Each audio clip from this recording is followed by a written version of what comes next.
Magasin qu'on fait, il n'y a plus d'huile, donc du coup ça devient un peu compliqué.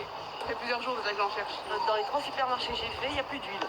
J'arrive pas à comprendre cette pénurie d'huile, comme si en France il n'y en avait plus, quoi. Depuis plusieurs jours, il est très difficile de trouver de l'huile de tournesol à la vente. Et c'est le cas dans de nombreuses villes françaises. Comme ici à Garges-les-Gonesse dans le Val d'Oise, ou encore à Saint-Denis et au Lilas en Seine-Saint-Denis, ainsi qu'à Sevran. Il reste absolument rien. Il reste que de l'huile d'olive.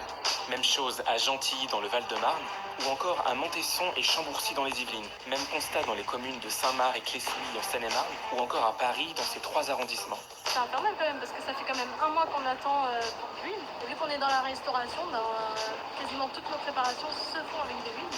En stock, on a plus rien. On ne peut rien faire. Comme par exemple la mayonnaise maison, on est perturbé.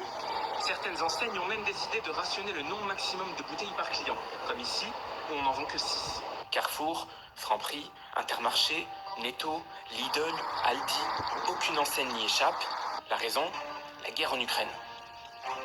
La France est dépendante à 80% de deux gros exportateurs de tournesol que sont l'Ukraine et la Russie. Je pense que la guerre, elle a bon dos.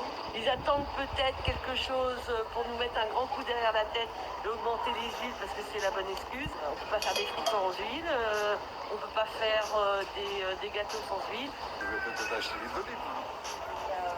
En plus de l'huile, plusieurs clients nous ont fait remarquer la disparition progressive de la farine de leur rayon, comme ici à Sevran, où au même titre que l'huile, elle est limitée à la vente. Alors voilà, je voulais acheter de l'huile de tournesol et de la farine. Malheureusement, c'est limité à 3 par personne par foyer.